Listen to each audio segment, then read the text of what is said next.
Going on, everybody? Rick Del Santo here. This is the Pro Wrestling Wire podcast. I have a very special guest today in Mike Skyros. What's going on, my friend? Oh, hey, what's up, Rick? Appreciate you having me on. You were talking about a special guest. I was like, is there someone else in the room with me? But I guess No, not. man.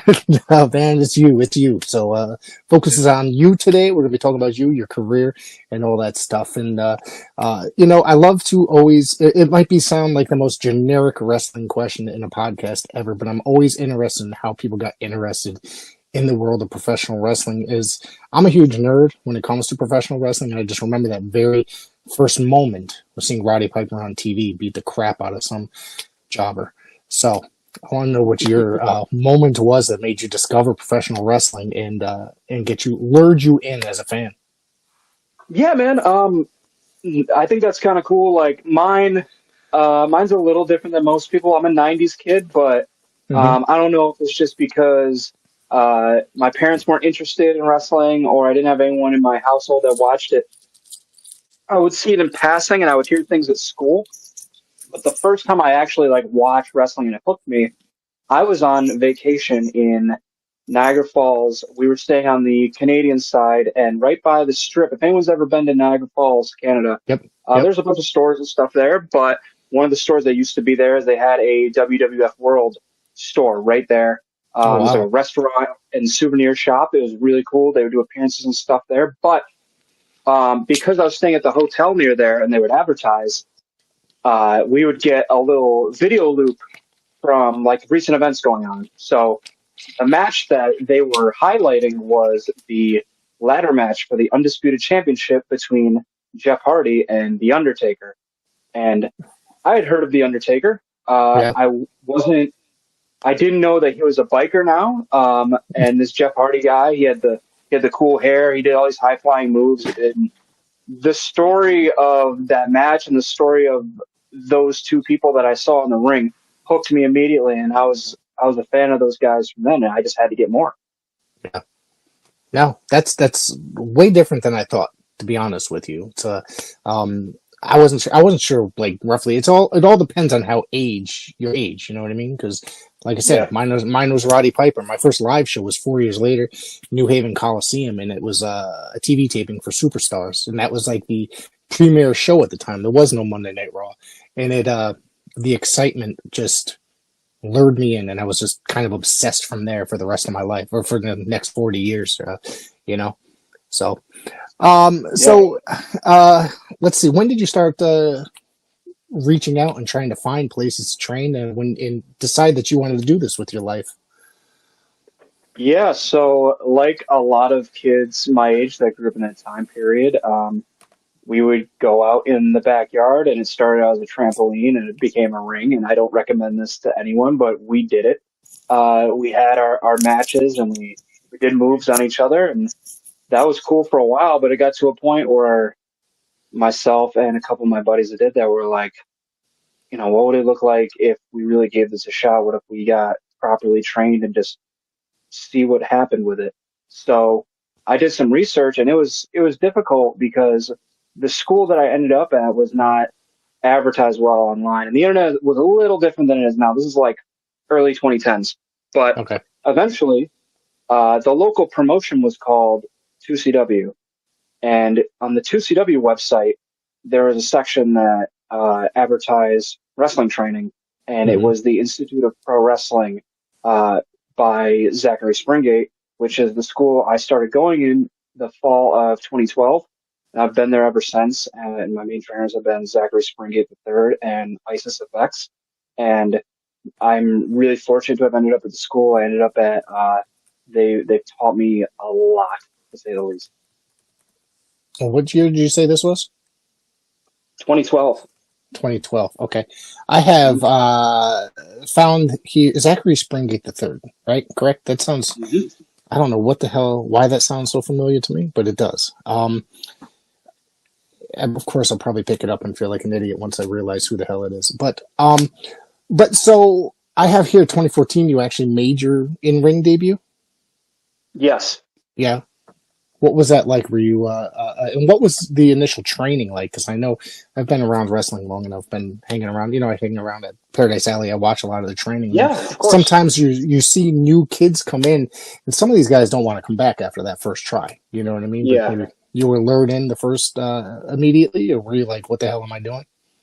Yeah. I mean, so I'm gonna elaborate on a couple of things you said here. First of all, Zachary Springate, he was trained by Killer Kowalski at Kowalski School in the mid late '90s. So he was Okay. there with guys like Wagner Brown. He was there with Right. guys like Frankie Kazarian, Bo Douglas, who I'm sure you're very familiar with. Very, Um, yeah. yeah, and he wrestled in the Northeast, New England, New York, Canada for years, worked with a lot of different people. In terms of, and I'll help highlight Paradise Alley quick as well. Mario and Paul have put out a lot of great students out of there. Yeah. I've wrestled quite a few of them, and uh, for the most part, I mean, you can't account for every single person, but everyone I've been in the ring with from there has been well trained, has been cool, has been easy to work with. So, quick little shout out to those guys. They're obviously doing something right over there. When it Yep. came to my training, my memories are a little fuzzy from that time, but I I just remember being nervous, like not sure what to expect. Like I bought a pair of boots. I bought a pair of like just like generic tights. I'm like, do I need like wrestling gear to come here? And I remember my trainer was like, "What's this kid asking about wrestling gear?" But I had boots. I had gear just so I made sure like I had all my bases covered. Um, and there were a lot of different people that went through there that helped us all out. Brew Van Slyke being an early one that really got in the ring with us a lot early and taught us the fundamentals. The tough thing for me with the school is um, a lot of the fundamentals are not natural for me at all. Um, and I was not someone that caught on to things quickly. I was someone that had to do things over and over and over and over and over again until I learned it. So I'm I'm always amazed when I see some of the guys that come through my school or somewhere else that pick it up super quickly because it took me years to figure out. And as we get to, you spoke about my debut in 2014. Um, I was, it is hard to put into words how nervous I was. Like hand shaking nervous before I went through the curtain. But I was very fortunate. I was in there with, at the time, one of my best friends that named Jacoby Riddick, who had trained with me the whole time. One of the people I felt most comfortable with in the ring. I was in the ring with Locavita, who is also someone that played a hand in my training. We've been around for years, and they really, they were there for me to lean on. So my first match wasn't bad. I've gone back and watched it, and obviously I was very new, and I Hmm. had a lot to learn, but in terms of structurally and like concept wise, like those guys put me in a really good position to succeed. Right. I'm not a person that could stand in front of a crowd, so getting in, in front of a large group of people would scare the shit out of me, literally. Oh my god, So, yeah, it's like I've been asked to cover ring announcing before, and I said, "There's no way you're going to get me to stand up in front of everybody." So I said, "I apologize." I politely declined. so, it's a so different feeling. yeah, it is, and I'm kind of on the shy side. You wouldn't be able to tell, but I spent years in radio as well, and prior to wrestling podcasting, that's just became part of what I did in 2019 after right during the pandemic. Was bored, you know what I mean? So, and then it opened me up a lot more than opposed to that, but it still will not do that. I've done some commentating, but I will still never ever stand up in front of a group of people when asked. Though I actually did commentate for one of your matches at Paradise Alley. I Which match? believe you wrestled Jay Haru, if you remember correctly. Do you remember that Oh yeah, match? yeah, yeah. Yes, I Yes. do. Yeah, I did two Yeah. matches that night, and your match was one of them. So, I was brought in briefly just to actually, I since then have done more with them, but that was like kind of like really early on, in me doing that. So I don't know if you ever knew about that, but I did, and I don't know if there's, I've never seen the footage of it, so I don't know if how I did that particular evening. So, but I have I have photos, and I might have had one of my buddies film it on my phone, Right. because I've seen footage. If I'm not mistaken, I mean, this was years ago, so my memory might be fuzzy, but I believe we had like a brief conversation after the match, Yeah, about it. probably. So I Yeah, remember that's speaking to them. Yeah, yeah, it's possible. I've asked for the footage since then, but since then I've done it probably 200 times. You know what I mean? So I feel yeah. way more confident with that. And so when did you end up at TOS? Oh man, I'm gonna get to that, but I want to highlight something you said too. So, Sure. you spoke about radio and being in front of an audience. I was really lucky that when I was the whole time I was in college, I did 2 years at St. John's University in Queens, New York, and I did two Oh years wow. at the University at Buffalo in Buffalo, New York. Okay. The entire time I was there, I did college radio, and I got to interview some really cool people, like bands I really enjoyed, because I was like the rock/metal guy, and that was one of the things that got me more comfortable with public speaking, doing interviews like this with you, and Right. speaking in front of crowds. It allows you to find your voice a little bit, and I'm very lucky that I only got asked to do commentary once. People don't Hmm. realize how hard commentary is either. That's such a hard job in You have to wrestling. I don't know if I could do it. you have to talk constantly. You know what I mean? If especially there's been a couple times where I was the only man in the booth. Not it doesn't happen often, but also if the person next to you is not necessarily doing a great job, you're the one that's got to push forward and try to keep going. And it's not really an easy task because you have to continue to go and keeping up with a lot of moves. Obviously, in the modern era, people come up with fancy names for a lot of moves, right? In wrestling in the last 20 years. So literally one of the first things I go is, do you have any fancy names for moves that use it? You know what I mean? So I try to put those in my notes when before the show. You know what I mean? I always have that kind of conversation before the show. But I didn't know you were in the radio too. You did radio. Yes.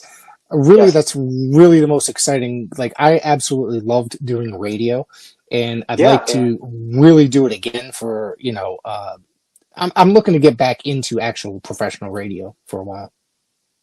It's hard to explain to people that haven't done it, but you'll understand. It helps you appreciate the music more and just the flow of the show. And sometimes the songs you pick, it's like a wrestling match. Sometimes it takes you places that you don't necessarily expect in that short amount of time. And I don't want to use the word magical, but it's really a different type of feeling. And it let me really connect with a lot of the songs, the artists that I liked before, and a lot I didn't as well. So it was a very Yeah. valuable experience. Yeah, I did I had two stints really, and then one of them was a community radio, and it was me and a buddy, and basically I was left to choose all the music, so I had to choose like 2 to 3 hours worth of music, and I have a vast record collection, lots of garage rock records in the '60s, the '80s, whatever, punk records. So it's and I try to always play something a little bit obscure. So each week I had to try to find 2 hours worth of music and then have some sort of conversation. And it was pleasurable and it was fun to get that experience and be able to say, hey, this is what I like and I want you all to hear it too, kind of a thing. Yes, I agree. Yeah. And To it's to sorry. go right ahead. Go Nope, right ahead. I had nothing else to say. Go ahead. So All right. Well, I'm glad we could talk about that because I didn't know that about you, and I love getting to talk about my past experience in radio. Like as I mentioned, it contributed a lot to my skill set in wrestling, and even later on into some of the stuff when I got to present myself a little bit differently. A lot of the things I learned in radio played in. But to answer your question about TOS, test of strength wrestling. So in 2CW, a person that was on those shows quite a bit and was in a prominent position. I watched him have incredible matches with guys, Too Cold Scorpio being the first and foremost, Slick Wagner Brown. mhm. Obviously, the founder, the owner, the operator, main eventer, like whatever title you want to put with TOS, Slick Wagner Brown. So I knew him from there, and the bridge from me to him was, believe it or not, Jay Freddy, who also upstate New York guy, 2CW guy. I believe one time he offered us the opportunity to ride up with him, and myself and my tag team partner at the time, Kevin, ended up getting a spot. Wagner liked what we presented, and we just kept coming back. And eventually, that morphed into me becoming a single there. Once my tag partner moved away, I won the K1,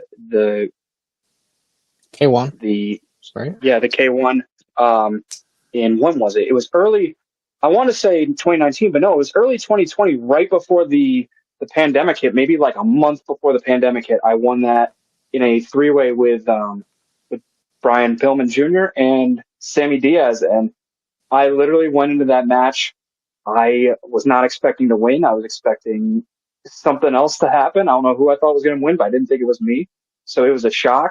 And that really was a big stepping stone for me in terms of getting to run with the ball a little bit, getting to wrestle a lot of bigger name opponents, and really seeing what I'm worth. And for a long time, I and the K1 and my opponents that I wrestled for the K1 carried those TOS main events. Yeah. I believe the first time I saw you was during that time period. You were the champion, I believe. And if I Yeah, remember correctly, do you remember they ran a couple shows at a bar in Naugatuck, Connecticut? I think it I was do. Roots. Okay. So I lived in Bethany or Hamden, Connecticut at the time, and it was actually really close to Bethany, which was the connecting town to Naugatuck. It was literally a 10-minute drive. I just had to drive through the back roads and boom. And I never knew that they held wrestling at this show, but I think that's kind of around the time I first started coming around locally to a lot of shows. And that was the first time. And I was wildly impressed actually with what I saw because I had already met some guys like Don Kincaid and other such human beings at shows locally. And I just remember that I think that might have been my first TOS show ever, and I was wildly impressed. And that was the first time I saw you guys like Ichiban, who I think was pretty much in his infancy at the time, if I Yes, remember, and Ryan Frost as well, who's another to me. yes, He's a fantastic guy.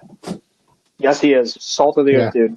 Yeah, yeah, and he's one of those guys that at any time he always goes out of his way to say hello, to stop what he's doing and say hello and talk to you if he sees you randomly at a show, and that's awesome. He did that at the one and only AEW show I attended as well. So, no.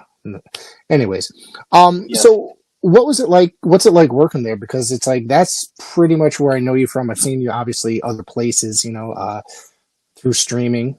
I see that you're a very busy human being out there, just constantly everywhere. And I think it's kind of awesome that a guy like you gets so much work. I appreciate that. And Don Kincaid, you mentioned two of my favorite people, Don Kincaid and Ryan Frost, are two of the best human beings I've met through wrestling. So I'm very thankful that I crossed paths with them. In terms of TOS working there, it it was fun. There were a lot of times I could tell that TOS was throwing different things at me to test me to see how I would respond, to see how I would step up in a healthy Hmm. way. They would throw an opponent at me that like, this guy's gonna make you step your game up and go up a level. Are you ready? And luckily, I was. I wasn't perfect there, and there were a lot of times I really had to earn the the applause and the attention of the crowd. But I was happy to do that. It made me a much better wrestler over that time there. Right. And you're living in upstate New York at Syracuse, correct? Is Yes, that's where yes, you're? That's a legit thing. That's not yes. kayfabe. Okay. All right. I don't Syracuse, know. New York. All right. Well, I mean, I one get of the it. I get it. No, but I'm from here. Yeah, that's awesome. One of the greatest professional Yeah. wrestlers of all time is from there. Mike Rotunda. Um, Yes, sir. you know, uh, so I find it. What's it like in your area right now, as far as like because independent wrestling is gigantic. I talk about this all the time. It's like there's wrestling several nights out of the week. There's multiple shows several times a day, all in the Northeast, Connecticut, New York, Massachusetts, everywhere. And it's kind of like right now, it's the greatest period for professional wrestling. Because, I mean, guys like yourself can keep busy Friday, Saturday, Sunday, just working shows, possibly multiple shows, particular days, whether it be Saturdays and Sundays and stuff like that. So I think it's like, what's it like in your area as far as wrestling goes? It's in a bit of a transition period right now. So I mentioned 2CW a few times. And Right. for those of you who don't know, because Wrestling's very regional, and I don't expect everyone to be caught up on the independents. But 2CW ran from about 2005 to about 2015. They toured the entire area of upstate New York. They drew everywhere they went. I wrestled in front of crowds of 1,900, 2,000, over 1,000, and 500, 600 nights many times. And I was in locker rooms with people like Hacksaw Jim Duggan, AJ Styles, Roddy Piper, Kevin Steen, Eddie Edwards, the Young Bucks, the Dudleys. I'll pick up these names I dropped, et cetera, et cetera. Right. But they were the stalwart, and they were the best promotion in the time I've been wrestling, and even since, they're the promotion that got everything down. So they closed shop in 2015. Ever since then, it's tough because I don't like comparing it to ECW, but it's the easiest example to compare it to, in the sense that they've almost become bigger since they closed. Okay. And they've left a shadow that is hard for a lot of places around here to step out of. There have been a couple places that have tried to run. There's a promotion that I am involved with as a talent called One Up Wrestling that has run shows nearby and has really tried to be the new place that is the haven for our guys to test themselves, to get their start, to do their thing. Because until then, there were a lot of cool promotions that let us Syracuse guys try our hand, TOS being one of them. Right. But we didn't really have our own spot in Syracuse, and I'm hoping that One Up can be our spot for our Syracuse guys to try, because people know about Syracuse University through the basketball and the football team. We have a rabid fan base for wrestling. We have a rabid fan base for sports. So I think as long as it is advertised well and we present people with something that gives them their money's worth for the ticket, this is a great wrestling town. Jimmy Valiant, Boogie Woogie Man. Legendary Boogie Woogie Man. Wait a minute, baby. Wait a minute. Hang on. What are you doing around What was that going there, brother? This is our neighborhood. You done made a young man's game. You should be retired, Boogie. Wait a minute, boys. Let me take a bite of my king dog. You say king dog? King dog? Is that what you said? What? What happened?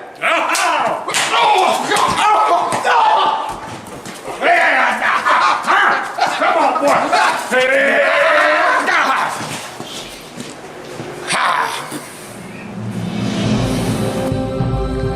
Don't let hunger bully you. Get yourself a king dog and you too can become a super hunger fighter.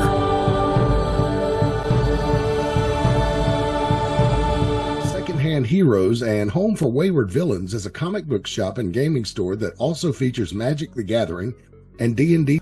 Located at 18184 Leesville Road in Evington, Virginia, Secondhand Heroes is your one-stop shop for you to get your nerd on.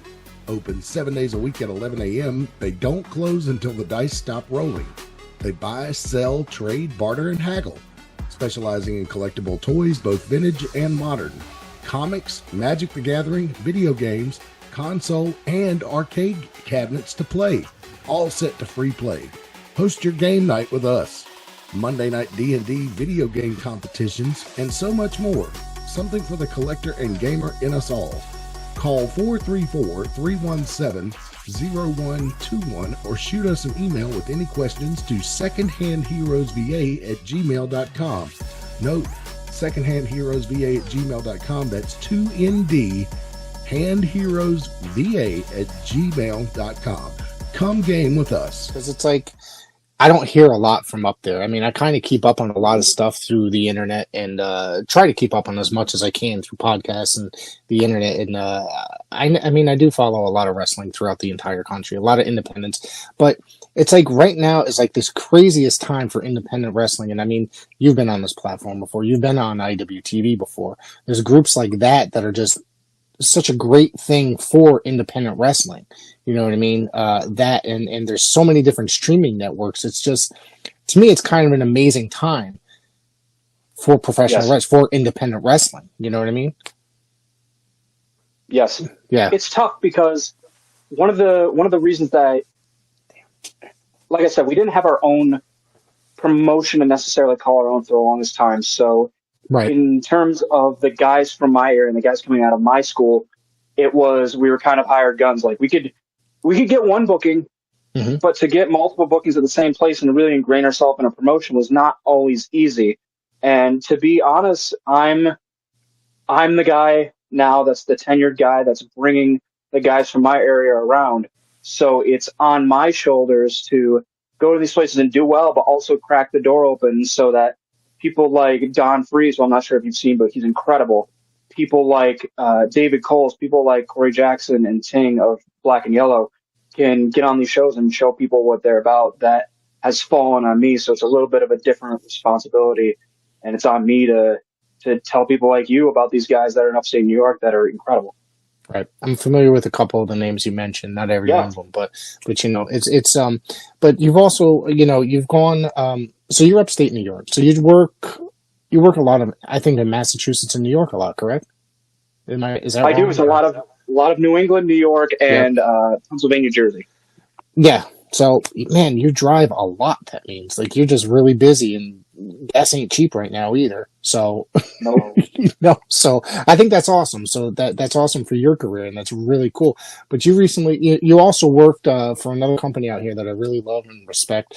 I absolutely love the promoter Harry in Blood, Sweat, and Tears Wrestling. You've done a number of shows with them over the years, and I think that there's one that I wanted to mention. I believe it was. Shit. It was with Kylan King. It was a three-way match. Was it Kylan King and Flash, or was it Kylan King and Bobby Ocean? That's Ocean. right. Okay. I made a highlight reel of that video not so long ago, and that name, Bobby, slipped my mind. And going back and watching it, because I used my handheld footage for that video, and I got to say, man, that was really, Blood, Sweat, and Tears has a thing for showcasing great professional wrestling, like really athletic professional wrestling. And you've been a part of that with guys like Kylan. Kylan's, to me, is like one of my favorites since, his debut. Another guy, like you said, churning out from Paradise Alley. And Bobby Ocean, that dude's just freaking amazing as well. Yeah, those guys are both incredible. Kai is obviously the athleticism jumps off the page with him, but yeah, he's really, him and Flash as a tag team have really done a lot nationally. That's very cool for them. Bobby Ocean is a guy that if you see him, if you're around New England wrestling, or if you've been around a little bit, you know how good Bobby Ocean is, but absolutely. A lot of people still don't, which surprises me. Bobby is one of my favorite opponents, one of my toughest opponents, one of the guys I've learned the most from. I was very nervous to wrestle him because I don't know I've had experiences where guys have been around a while and it's really pulling teeth to have a match with them. And he's the opposite. He is a complete pro, very good dude. He's one of the people in wrestling that I do consider a friend. He works as hard as anyone I know. That match was really cool. Like that match, we were all on the same page. We really did something cool for the fans that night. And that is a match, like every once in a while I'll post something old from that match. Like, I think that was the first time I did a gory special into like a Boston Crab, and I thought that was cool. So I loved wrestling those guys that night. And Harry is a wonderful guy. He's a very kind human being, and he's someone, you get a mixed bag with wrestlers and promoters, but Harry's a guy that I'm always happy to talk to. He's always trying to do different stuff with people, and he's a real good dude. Yeah, I'm just going to say this because I know he's going to listen, that Harry is the biggest pain in my ass, okay? So he likes to bust my balls. He hasn't called me an ounce of stress. Yeah, no, I love Harry. He's a great guy, but he has a thing for ruffling my feathers on purpose. So, you also, now this match, I didn't get a chance to watch, okay, but I heard about it, and I believe I heard about it from Matt DeCourt first, if my memory serves me correctly. And Matt, one of my very good friends as well, taking on Minoru Suzuki, Japanese legend. This dude's been around forever, shoot wrestler, and of course, came up through, I believe, UWF back in the day, and of course New Japan and everywhere else. So this dude's an absolute legend. I want to know about this match, and what the hell was it like going in there with somebody like this? Oh my god, dude. This is 100% the match I get asked about the most on interviews and just in the locker room, and I love talking about it. I'm never going to stop talking about it, so I'm glad people ask and people care. It was crazy because they told me very early that this match was going to happen, and I had to for months, and it was tough because I like to talk. But the promotion announced the match on, of all days, April Fool's Day. So it got a reaction online, but a lot of people were like, "Is this real? Like, is this legit?" And then they posted it days later, like, "No, this is happening." So it was nuts, dude. Someone that legitimately I'm a huge fan of, that I've watched for years. It was tough for me to get a headspace for that match for a while because I didn't think of it as something that was possible. Right. They messaged me, they're like, "Are you ready for the biggest match of your career?" I'm like, "Yes." What is it? Like, "You're gonna wrestle Suzuki." I'm like, You're messing with me." That's unbelievable. So, man, again, a guy that I don't care how old he is. He fought Shamrock. He fought Boss Rutan. He's a bad man. I don't care what age he is.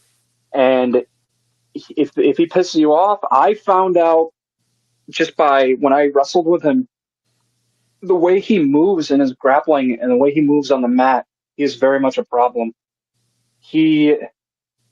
I was very fortunate.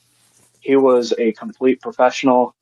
He is someone that was very giving in the match. If you are someone that knows what to look for, I think you'll see that. He posted me on his Instagram afterwards. Like, he asked me to take a picture with him, which was wild. These are things that I treasure very deeply. And I talked to you earlier when I went out for my first match, and I was like, this. Now, I care a ton about my wrestling, and I get anxious in the sense of like, okay, yeah, I'm ready to go out there. I'm ready. But I don't get like nervous. But that match, I was shaking nervous before I went out through that curtain because I knew how big this was. And sitting in the corner as his music hit and he came to the ring was such a surreal feeling. I could not believe that this was happening to me. And I was on cloud nine. The boys, well, most of the boys that didn't, except for the few that tried to politic that match away from me, but the rest of the guys in my area and even different places that I've been around the country were very supportive. And it was just such a positive day. I really like I said, I treasure that day, and I hope everyone gets that experience of getting to wrestle someone they legitimately looked up to and having it be as cool as it was for me. That's amazing. That really is, because, I've followed him on and off through years, wherever I saw him. And I did see him, I think it was UWF or UWFI back in the day. I used to get those videotapes from when I was younger. Yeah. And to watch him, and then, what is he, 50-something years old? Almost 60 or something like that? He's pretty up there in age, right? 50, I want to say 58. Yeah. So, I mean, to watch him out there, and hasn't slowed down. He's still a great grappler. And I mean, you had to have taken one of his nasty chops, correct?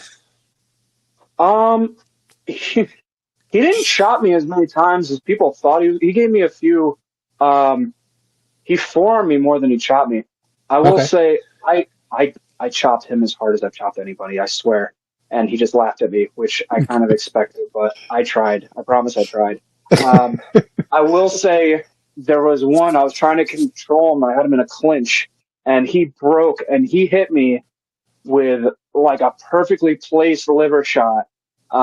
If he had hit me like 10% harder, I would have either, like, this is not an exaggeration, I would have either blacked out or thrown up. Like, he didn't even hit me that hard. It was just so precise. It was like the Mortal Kombat X-ray where it goes and you see like the organ quiver. Like, that was my liver. Like, I was like, I'm like, oh, I'm not going to throw up in this ring right now, but he got me good. Oh, man. What a weird day. That just sounds awesome. Is that streaming anywhere or that I could find it? Yes, the full match is on YouTube on Immortal Championship Wrestling YouTube. If you search Mike Skyros versus Minoru Suzuki, you'll find it. If you have IWTV, you can also find it through there. But the Okay. match in full is available on YouTube. I have both of those, so I'll make Yep. sure to watch it. So, also, I want to know about working for Pro Wrestling Grind, which I think is a product that, to me, it's a very good product, and it has. Are they still running? They're still running, correct? Yes. Yeah. Yeah, I haven't seen. Uh, I've been kind of out of the loop on certain things, but I think it's just a very promising product as well. Yeah. Pro Wrestling Grind has been a real. I'm very thankful for them, and I'll get into that in a second. But what I think makes Sure. Pro Wrestling Grind awesome is they have an identity from their color scheme, their entranceway, their ring, the type of talent they use in the matches that people have on those shows, the crowd. We really have our own thing going there. And a lot of times I don't like saying our, but I feel as though I am a part of Pro Wrestling Grind strongly. I'm very much Team Pro Wrestling Grind. I consider that my home base. And Pro Wrestling Grind, it was somewhere I wanted to be for a very long time. I tried to get on there, and they gave me a shot, and it didn't work out. I tried to go in there, and I tried to endear myself to the fans as a good guy. The fans didn't want to cheer for me, and I tried a few matches, and they just didn't cheer for me. So eventually, I had to take things into my own hand. I cracked Logan Black with a chair, and I'm like, okay, if you guys don't want to like me, I'll make sure if you hate me, I'll give you something to hate. And I became the most hated guy there, and it's been somewhere where I've been able to really just try different things, really be my full self. And it's a good group of people there too. I really consider a lot of the people that I work with at Pro Wrestling Grind to be very solid people in my life. So I'm extremely thankful, and I'm glad they gave me a shot. I find it, like you said, it's they have a very unique identity. That entranceway, I thought, is very cool. Like they invest in their product, which a lot of companies don't necessarily have the money to invest in their product and make it look like such a product. It was, that entranceway that you mentioned. It's very unique and very cool. You know what I mean? The color scheme I really like a lot. I really like the name because it's kind of original. You know what I mean? It's not very generic sounding, and it's a good company. I think it's got a lot of promise to do. They're on what? How often do they run? I'm trying to remember. They run monthly, so our next Monthly. event is August 30th at the RPM Fest. Okay, and you can find them on IWTV, all the events, correct? Yes. Yeah. Okay. I want to go back to BST for 1 minute. So recently in June 20th, you worked for BST. You worked in the Big Jim Memorial Royal Rumble match. Excuse me. I did. And Big Jim obviously was a great guy that worked around here. That passed away a few years ago. And annually they do this match. It's a tribute match to him. What was it like taking part of this match? Okay. And then second, did you know Jim well? Yeah. It was very cool to be asked to be a part of that match. I went out there with no ego. I mean, I'll be honest, there are some matches I go into with a little bit of ego, which I think every wrestler should have that serves them. But that match I went out with, my only goal is to, if I'm going to be a ham, if I'm going to light someone up with a chopper, a big clothesline, like Jim used to do, I'm going to give these people their money's worth. And I was in there a while too. I came in at number 3 or 4, and I lasted almost until the end, till that damn Andy Brown threw me out. But Andy Brown. we had a really good crowd that night, and we really entertained the fans. Battle Royals can be a mixed bag, and as can Rumbles. But I thought we did a good job of giving the people something to sink their teeth into. In terms of Jim, man, I knock on wood. I'm very fortunate that I'm not a person that has suffered a ton of loss close to me in my life. And Jim was not someone I talked to every day. but Jim was someone I always spoke to. We were on the cards together. He was always someone that was kind and was candid with me, and I could have conversations about real life stuff with. Man, it hit me really hard when he passed. My voice is even cracking a little bit now talking about it, but he's someone who is just a genuinely good-hearted person. I really miss having him around, and it was shocking because I was on an event where I believe UFO wrestling, like 3 or 4 days before he passed, and I just couldn't believe it. I'm like, I mean, I remember I was at work and I just left work. Like I wasn't there, and I was so bewildered and like just struck to the heart by that I don't know, it killed me. But I miss that dude. A lot of positive thoughts when it comes to that dude, and anything I can do to help keep his name alive, I'm really privileged to do so. We had the mutual love for punk rock. Obviously, he was in a punk rock band, and I kind of came through the punk rock scene in New Haven, Connecticut in the 80s and 90s and stuff. So we had a bunch of mutual friends that were not wrestling friends. So it was always cool to see him. And then he always one of those guys that went through the crowd to see if he saw you across the room just to say hello. And we'd always talk about stuff, or pick up what new punk records we bought, whatever. You know what I mean? It was kind of cool. We had that mutual love for something that other than wrestling, you know what I mean? So it was cool to sit there and talk to him about that stuff. He was just a really good guy.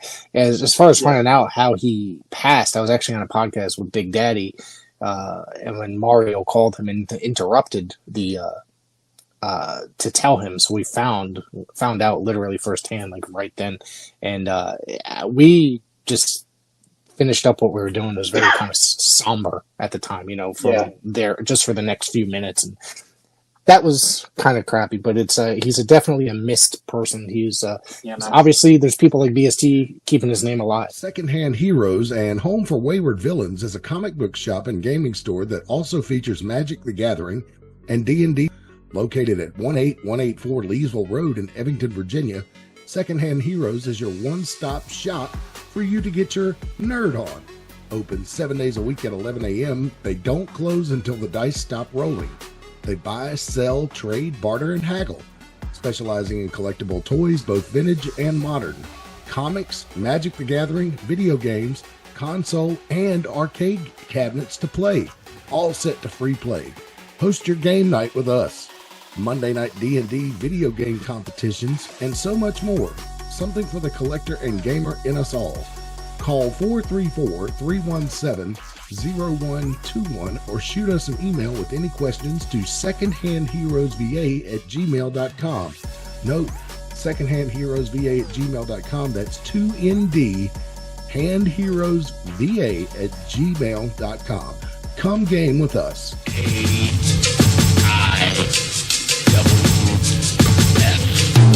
It's AIWF. Wanna see the best wrestling? Where to connect? The squared circle, the place you have to earn your respect. So get right with the program or you'll get left. AIWF across the US and all over the globe. We are live and direct. So tune and see who wins and lose stuff for the Lord. This match just got you over one. Let me ask you something. I've noticed you've had several parts of these as part of your career. Your thoughts on intergender wrestling? Intergender wrestling. So I'll state this. There are some people that will never accept it, no matter what the quality or the story of intergender wrestling is. Mm-hmm. That's their prerogative. If you don't like it, don't buy a ticket. But I think, like any other match, it's a matchup thing. So I've wrestled women who were bigger and stronger than me. I've wrestled women who were tiny. I've wrestled women with martial arts backgrounds. If you are a good professional wrestler, you will make it entertaining for the audience. Right. I try to treat them like I would treat any other opponent. If we step in the ring, we are not a man and a woman. We are two wrestlers. And when it comes to that, though, it's undeniable that people pay attention to those matches in a different way. Not all of it's positive, but there are certainly extra eyes on there. A couple of the matches that are like my most viewed matches ever are like, there's a 6-man tag and it's like, there's a woman on the other team. And it's just a lot of random people just got a hold of that match. But I think it's like anybody, you just figure out what makes sense in terms of the matchup and you utilize that to take the audience on a ride. Right. Okay. I only asked because I saw this. I've saw them announced in your history over the time and came across them going through some notes. And I'm be the first one to admit I'm not the world's biggest fan when it comes to that. And going back to Harry's been trying to convince me otherwise for the last couple of years, and that causes where he ruffles my feathers, where he's, the pain in the ass. I'm not, and I noticed that you've wrestled, some of the women that you wrestled are fantastic professional wrestlers. You know what I mean? I've had a chance to work with a number of them on occasion, announce their matches. And it's just, to me, I think it really depends on the situation. And, I was a big fan of, say, Chyna when she was wrestling, watching her wrestle Jeff Jarrett. To me, that was kind of an acceptable thing because, well, she was fucking bigger than Jeff Jarrett. So, you know what I mean? Yeah. So, but, you wrestled Ella Valentine and, I've had the opportunity to work with her and she's quite the exceptional performer, I think. So, I'm going to have to check that one out and see how it goes. But, I've been kind of easing up on, my disdain for stuff like that over time because I'm very old school and traditional. Like I said, I grew up in the 80s and you know what I mean? I collect a lot of territory videos and stuff like that. And that's what I love. But, and this also goes back to professional wrestling. There's something for everybody. Not everybody's going to like everything on the show. And wrestling is a variety show. I've spoke about that with like Marcel Williams and over time. It's always a variety show. Each show, there's got to be a little bit of everything on each show. Yes. And like when it comes to that type of stuff too, you are very much entitled to your opinion. I don't judge you for that. And I'm not one of those people that thinks you should be dragged out in the street and stoned just because intergender wrestling is not your favorite thing in the world. It's not for you. I disagree, but that's okay. Everyone likes I love the flavors of ice cream argument. I'm not going to berate you because you really like strawberry ice cream and I really like chocolate ice cream. Right. We'll get 2 different ice cream cones. It'll be fine. Yeah. No, and it's just one of those things. And like I said, it's not for everybody. I'm not going to say that I hate you for wrestling a woman. Nothing like that. I still like you. You know what I mean? It's just, it's not my bag. Appreciate it. It's okay. It's sometimes it's just like, I can't believe this is happening. It turns into something like that. You know what I mean? But I've been pleasantly surprised. Also, a number of occasions while watching these matches, we're like, all right, that was pretty good. But, but also some of them are unrealistic. If you go back and watch TNA, Tessa Blanchard beating Brian Cage, I don't think that's a very possible thing. The way that Brian will tower over Tessa, you know what I mean? I'm just using that match as an example, as people may know that match. You know what I mean? Yeah. So that's just my opinion. So it's okay. You're entitled to your opinion. No, I just wanted to ask you about that because I know some people really like it. Some people absolutely love it. Think it's the greatest thing on earth as well. Yeah. So, yeah. So, is there any unique matches that you had over the years that you, any kind of unique gimmick matches, I guess you could say, that you could say stand out? Yeah, I had a match for a promotion called CFU that is Combat Fights Unlimited that runs out of the Philadelphia area. And they promote mixed martial arts rules for wrestling matches. So I was the champion. Would you say similar to like maybe Bloodsport or something like that? Like kind of like that, or kind of. So I'll explain. So I was champion of a promotion called the High Tension Wrestling Network, and it was kind of an over. I don't want to say like the NWA, but it contained a few different promotions within it. One of the promotions that it helped promote was CFU, and they ran an event during WrestleMania week in Philadelphia for WrestleMania 40, and I saw they were running. I was like, "Hey, can I be a part of that?" Like, I am not a fighter. I am not a mixed martial artist. I am someone who has Been really fortunate to train with some jiu-jitsu guys, to train with some boxing guys, and I've dabbled a little bit. That's it. But I wanted to see how I would do. So they put there's me and this guy named Fun God Jordan, and shout out to him because he does have a lot more mixed martial arts experience. He has some Muay Thai and some jiu-jitsu experience, and I leaned on him super heavily in that match. But we had I believe it was 3 5-minute rounds, which Okay. is either 3 or 5-minute rounds. Still a very long round. Yeah. But I had UFC style gloves on. I had black trunks. I had my kick pads. I had my wrestling shoes. Very stripped down appearance. And we did the thing. Like I was throwing combinations. I was passing guard. I was putting chokes and wrist locks and knee bars on, and I was getting jabbed in the face. It was wild. It was if you go back and watch it, is it my best match? Probably not, because it was so far out of my wheelhouse, but I'm really happy I got to do it. It was something. And I'll tell you what, MMA is hard because I was gassed so quickly. Like I was out there, I was throwing jabs, I was throwing kicks, I was checking kicks, and I was like, oh my God, I'm tired. We got to be close. And like 30 seconds had passed. So I'm like, I'm going to the ground. I'm going to hang out here for a little bit. That's one that definitely stands out.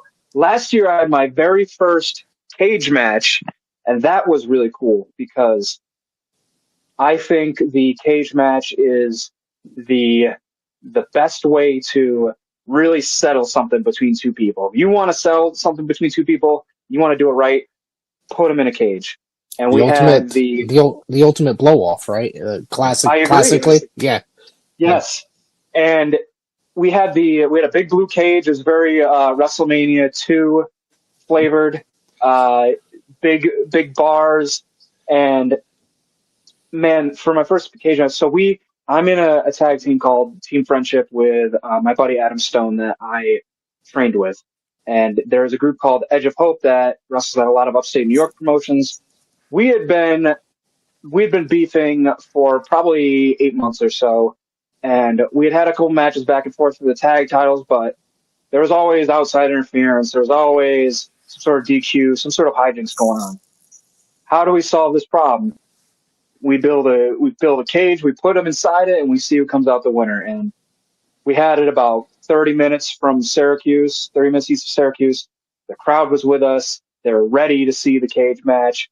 And all my years of watching classic cage matches like Brett and Owen had really like set me up for that. So that was cool. I'll give you a third stipulation as well. Sure. A couple of years ago, there's a promotion called ESW that runs out of Buffalo. Okay. And when you think of Buffalo sports and you think of the Buffalo Bills, what are some things that come to mind? I don't know. I can't think. Buffalo sports. So there's only football and hockey up there, right? Yes. So have you ever seen those clips of the fans will be tailgating the parking lot and they'll throw each other through the plastic tables? Yeah. So I was booked in a Buffalo tables match in Buffalo, and that is the first and I think only time I've ever been booked in that. That was wild because it was also my first tables match of any kind, and I wore my finest New England Patriots Rob Gronkowski jersey during this match. I did every football adjacent and 3-point stance move I could think of. I had the time of my life. Plastic table, weird feeling. Not the most painful thing, not the least painful thing, just very strange because a normal table, when you go through it, it kind of explodes and you slam onto the mat. The Buffalo table, you hit and it's more solid, but then it just kind of goes, So it's those are some weird ones I've had. That's interesting. Yeah. Very, very interesting. We got a few more minutes, and then and then we're gonna wrap it up. So I'm having a great time, and I think I'm glad that we can finally get this done. And love to have you back in the future, seriously, because I'm always looking for people to do. But I want to ask you, what do you have coming up in the coming weeks? Yeah, I've been really fortunate that a lot of the stuff that I've had this year has really built up well, and so I will talk about next Saturday, July 19th. I have a championship match for the heavyweight championship at Immortal Championship Wrestling. So there's a gentleman named Garrett Holiday who has wrestled a little bit in New England. He's someone I considered a very close friend. I was the head officiant at his wedding. I literally married him and his wife. Oh, wow. And back in April, he thought it was a good idea. I beat Richard Holiday in my championship match, which was not an easy match because he's one of the best wrestlers out there on the independents. Yep. I'm getting jumped by a couple people. Garrett Holiday slides in. Oh, cool. My friend has my back. No. Clocks me with a belt, cashes in his briefcase, takes the championship from me. You know what? All right, man. Sure. That's pretty low. We get to next month's show. I have my match. I win. Him and his boys are jumping another one of the guys on the roster. I slide in the ring.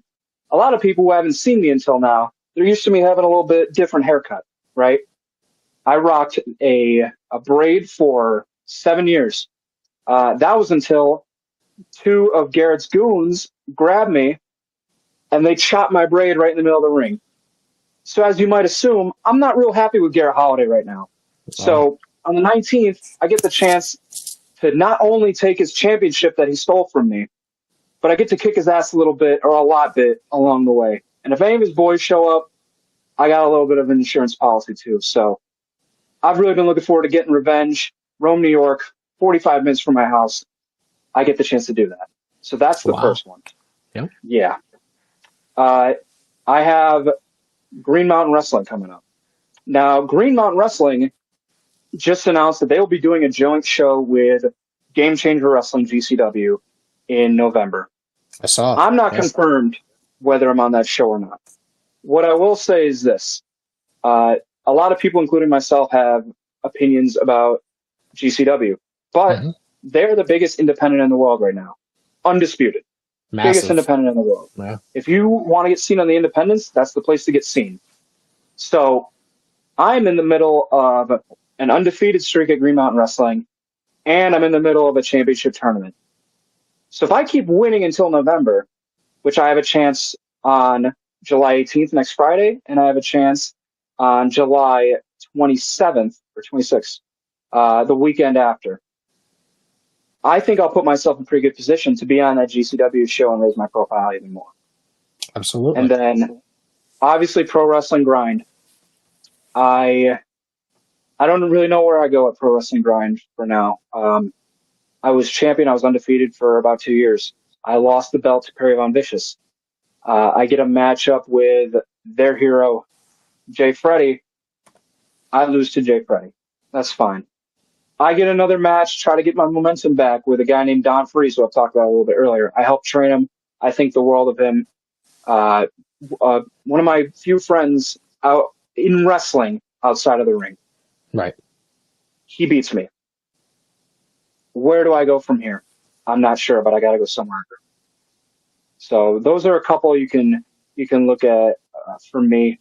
There is I spoke about 2CW earlier. There is a 2CW show that is happening in the next few months that they have not announced yet that I'm very much looking forward to. And obviously I'm looking forward to, I believe I'll be back at Blood, Sweat, and Tears at least once before the end of the year. I would love to come back to Test of Strength, and I have a few more matches. I have One Up Wrestling coming up on August 9th.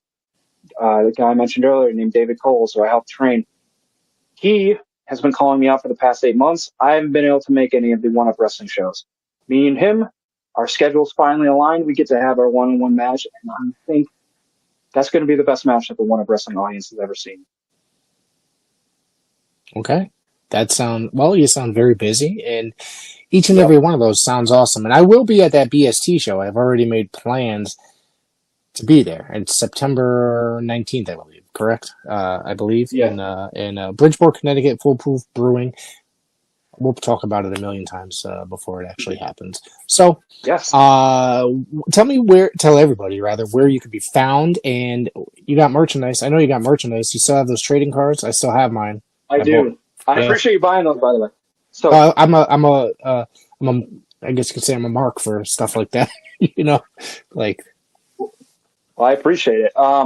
Merch. There are two ways to get merch from me. So I have a Pro Wrestling Tees store. If you go on ProWrestlingTees.com/Mike Skyros, MikeSkyros, you'll find my Pro Wrestling Tees store. If I don't have a size you want, if there's an old design that you want, a lot of times it can be found there. If you see me at a show, I most likely have my merch with me. I travel with my merch. So I have shirts. I have a new design that I have. I have a new design that is dropping next week. And I still have hoodies. One of my older designs, I have 8x10s. I have trading cards. So I have a little bit of something for everybody. So you can definitely catch me selling merch at shows. You can get in my Pro Wrestling Tees store. And in terms of finding me, all my socials are at Mike Skyros, Instagram, Twitter, Blue Sky, TikTok. I have a Discord channel for people that really want to keep up with me that is linked on those profiles. And if you are not a jerk, I will add you on Facebook. Wow. I guess I got lucky. I'm not that. I mean, I'm a jerk. You're pretty but not cool, that. No, all right. Thank you. Thank you. Mike, I want to say thank you very much for doing this again, and I definitely want to do this again. Hopefully, maybe we can do it again before the end of the year. Would love to. All right, man. Thank you. Thank you.